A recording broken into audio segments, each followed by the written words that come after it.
I have an ounce of liquid butter in here.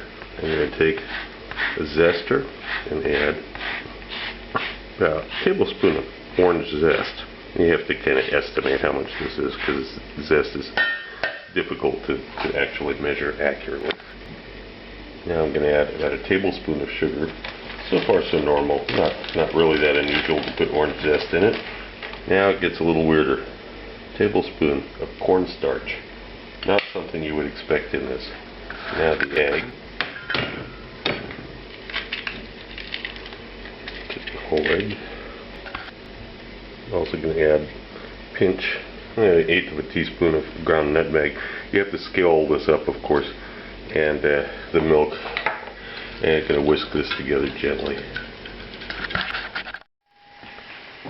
The next big problem you're going to face is the type of bread that you make it with. This is extremely important. You need a nice quality, real loaf of bread. Do not try to make this with Wonder Bread. And of course, you can't even use Wonder Bread because you need a loaf that hasn't been sliced yet. You're going to cut pieces that are about an inch thick. Then, from there, you're going to remove the crusts. What you do with the crusts is unimportant. You can feed the birds with it if you want to. And you're just not going to use the rest of this recipe. You can make breadcrumbs with it. That's another topic. This is not perfectly squared up. So, for the sake of presentation, pay some attention. Try to make it as even as you can.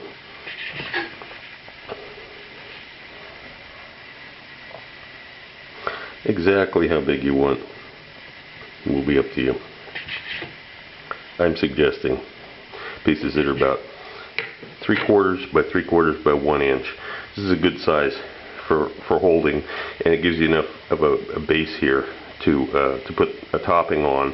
And anybody can pick this up and eat it in one bite when it's done cooking. Obviously, you're going to need quite a bit of bread in order to make all of the servings that you need. I'm going to show just a few of these to give you the idea. You're going to don't be stingy with the butter on this baking tray. This is important. It needs a good coating of butter. Okay, next. We have our mixture here. I'm going to add a little bit of salt to this. Could have done that earlier, probably. Just force a habit, I add the salt at the end. Okay, I'm going to put our pieces in here. Obviously I made enough batter here for a lot more than 3 pieces. Be careful you don't damage the pieces now that they're cut up. They'll get screwed up easily. Give them a good toss, a good bath in it. Shake them off a little bit and move them into this pan. And don't worry if there's a little bit of a puddle underneath them. That'll fix itself as this cooks. Okay, we're just going to do like 3 here, just to start it off. Here's what we have going into the oven. Okay, I've taken this out after 10 minutes. I'm going to slide the same sort of spatula you'd use for lifting cake underneath it. Give it a turn. Can help it out a little bit. Make sure that it doesn't cool off and completely stick to that surface. And now we're just going to leave it sit like this for a while till we're ready to use it. It's stabilized now.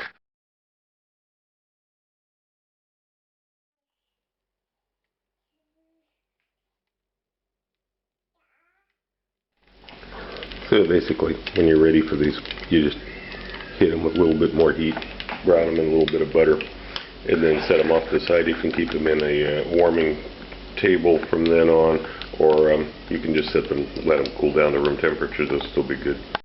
Now, as for what to do from here, what I really suggest is you take some cream cheese and heavy cream and sugar and vanilla and beat it up, put it in a piping bag, and put a dollop of each of these on top of each of these, and then put a strawberry like crown side up. You can hold them and have them sticking up out of the top of that.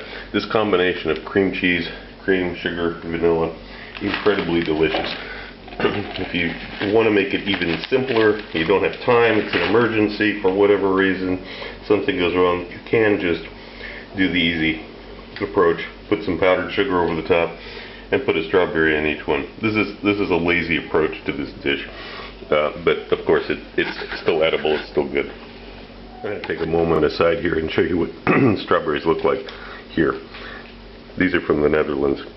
There's no giant green patch here. They're red overall. They're all perfect, ripe. They smell incredible. I see nothing like the strawberries you get in the United States, unfortunately.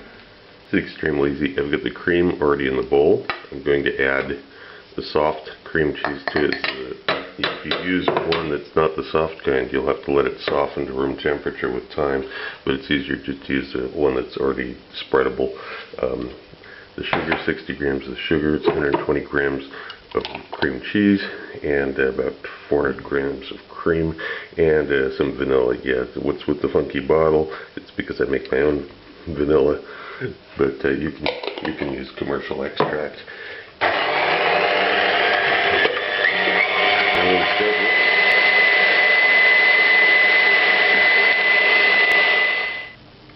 After 2 or 3 minutes, you'll get something that's fairly thick, probably thicker than this, because I'm using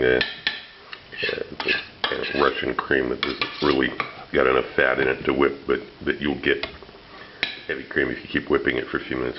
Then refrigerate it until you're ready to use it. Stick it in the piping bag. Okay, make sure you let these cool down after they're fried for just a minute. And you're only using this as glue. It's not a complete topping. You'll just run all over the place if you try to cover the whole top of it, as you'll see. Sorry, there's a little bit of a mess. Don't worry about it, because we'll clean those up in a minute. You just want a little bit in there. You can also put strawberries in like this. This will give them a little bit of cream. It'll help stabilize them. That strawberry is really a little bit too big for this. Depends on what size strawberries you have. If you can get them small enough, then they're nice like this, pointing up. If you can't, then you have to slice them and use them like that.